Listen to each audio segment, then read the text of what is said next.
네, 더 나은 미래를 위해서 오늘의 정책을 고민합니다. 김기식의 정책 이야기 식센스, 김기식 더 미래연구소 소장 나와 계십니다. 네, 안녕하세요. 예, 우리금융지주회장 손태승 회장이 네.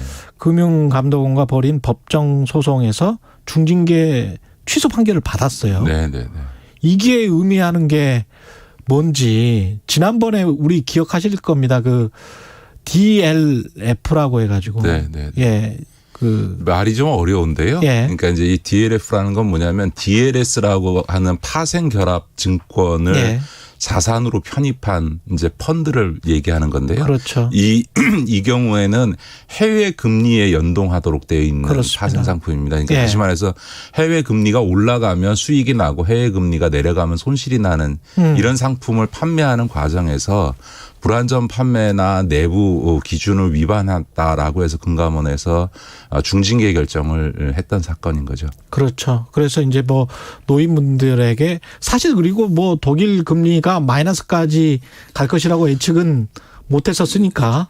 그렇지는 않습니다. 예. 지금 이 사안이 중징계 사안으로까지 가고, 그러니까 예. 회장이 중징계되고 예. 직원들이 다수 징계되고 그 징계 자체에 대해서는 금융기관들도 말을 할 수가 없는 게 이게 2018년부터 독일 같은 경우에 금리가 내려가기 시작해서 이 상품이 판매됐던 2019년도에는 독일의 금리가 마이너스로 내려갔습니다. 우리 국민들은 마이너스 금리를 잘 상상을 못 하시는데 마이너스 금리가 되는 경우들이 있습니다. 그런데 실제로는 이 금리가 해외 금리가 독일 금리가 마이너스가 되면 이 펀드는 사는 즉시 손해인 맞아요. 거거든요. 그렇게 그런데 문제는 뭐냐면 독일의 금리가 마이너스로 내려간 상태에서도 이 펀드를 판매했기 때문에 마이너스 금리로 내려간 상태에서도 판매를 했어요? 예, 그 판매가 지속됐기 때문에 이게 징계가 되고 하게 된 거고요. 마이너스 금리면 바로 손해가 나는 바로 손실 나는 거예요. 원금이 바로 손실이 나는 상황에서. 네.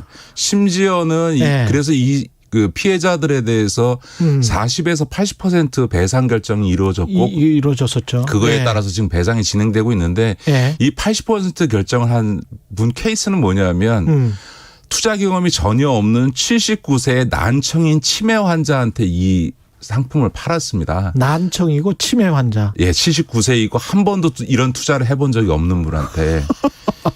그러니까 이게 말이 안 되는 거죠. 이미 독일 금리가 마이너스로 내려가서 손실이 확정돼 있는 상품을 가지고 이거는 정말 79세의 치매 환자인 난청인 분한테 이 상품을 팔았다. 이게 말이 안 되는 거죠. 거의 사기 아닙니까 그러면?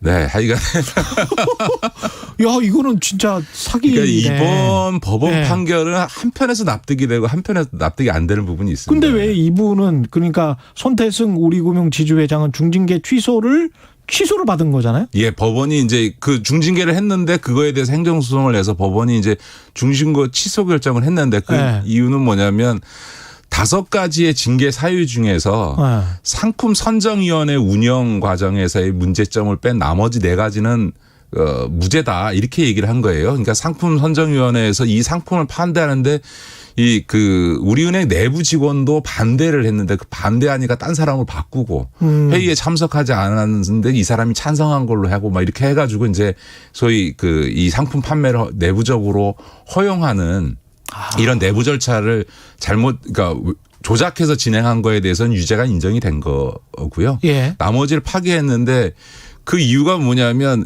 그 지배구조법이 첫 번째로 적용된 케이스입니다. 이게 이제 금융회사 지배구조법이 제가 19대 국회 마지막에 제가 가장 애를 써서 제가 만든 법인데 바로 이런 케이스.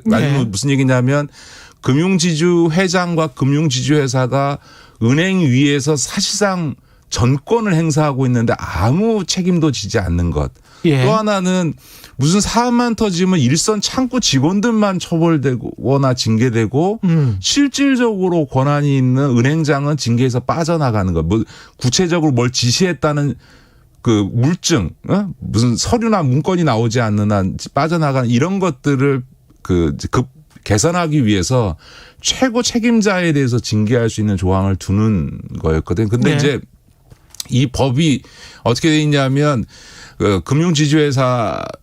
금융회사는 이 금융회사 지배구조법에 따라서 내부 통제 기준을 마련해야 된다라는 규정을 두고 있는데 이 판사가 어떻게 판결했냐면 내부 통제 기준을 마련할 의무는 있으나 준수할 의무를 강제하고 있지 않다. 이렇게 판결을 한 거예요.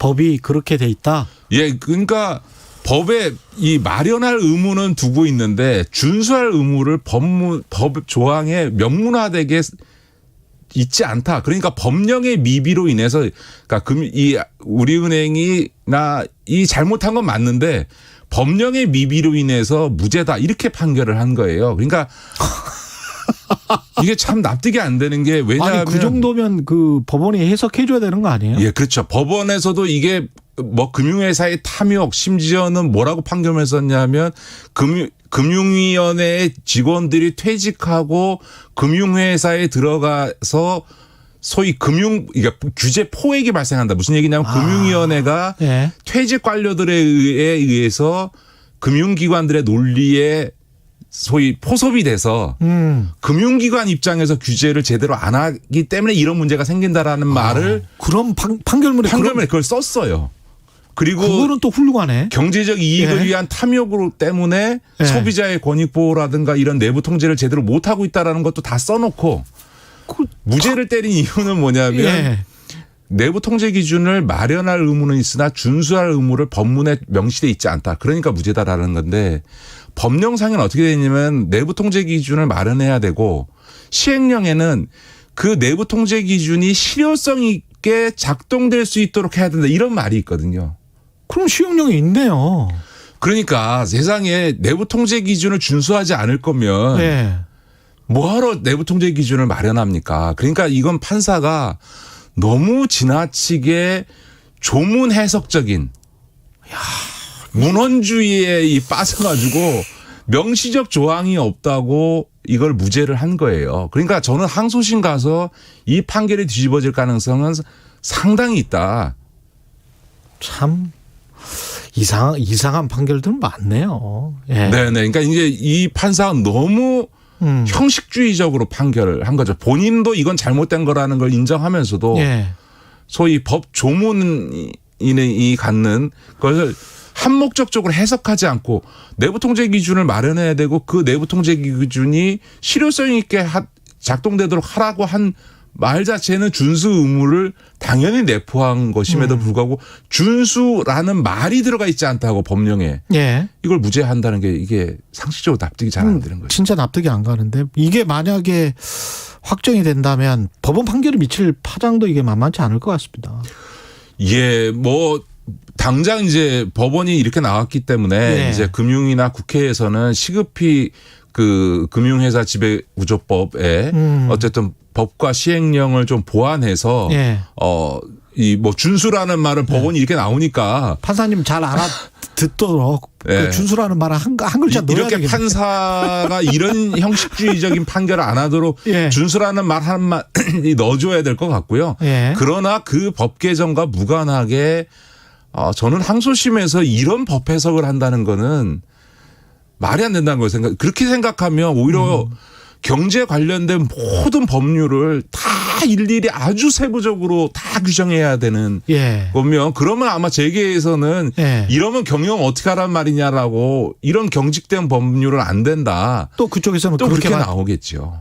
근데 이번 불안전 상품 관련해서도 아까 그 치매 노인 말씀하셨지만 네. 결국은 지주회사 구조랑 관련이 있다는 게 은행이나 은행 직원으로 꼬리 자르기를 하고 지주회사는 네, 네, 네. 책임을 안 질 우려가 있다 그 말씀이신 그렇죠. 거잖아요. 지금 은행들에서요. 은행장이 그 내부 직원들에게 지시할 때 임직원에게 지시할 때 문서를 남기지 않습니다.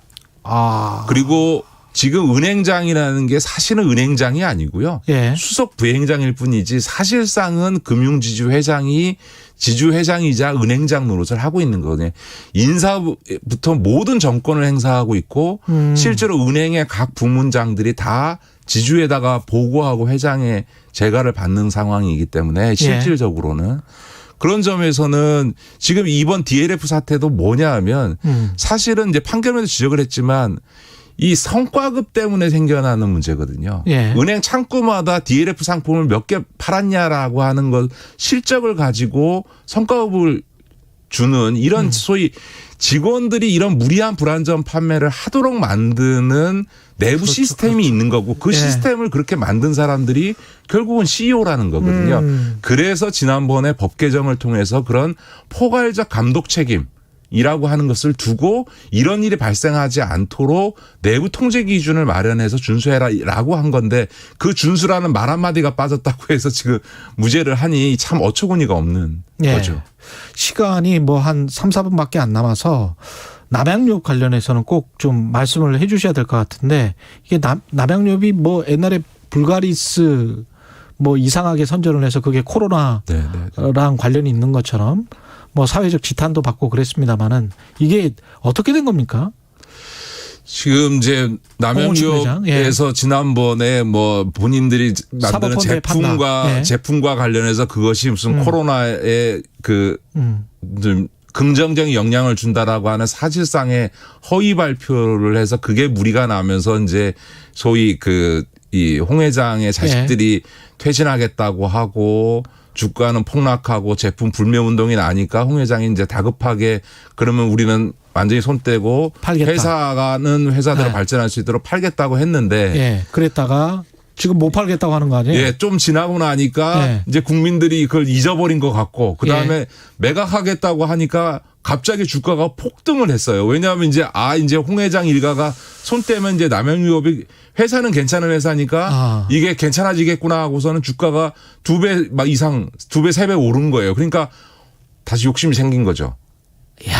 그러니까 지금 와서 이제 못 팔겠다. 예. 위약금 물더라도 그냥 갖고 있는 게 더 이익이겠다. 이게 정말 우리나라 기업 오너들의 민낯을 정말 일반 정말? 그 서민들의 상거래 행위에서도 나오기 어려운 정말 추악한 민낯을 하루 다 보여주는 거죠. 그러니까 그때 이 소위 그 허위 발표에 책임지고 물러났던 아들들도 지금 다 복귀했을 뿐만 아니라 승진했고 본인이 물러나겠다고 해놓은 다음에 지금까지 월급도 다 받고 있는 그랬어요? 거거든요.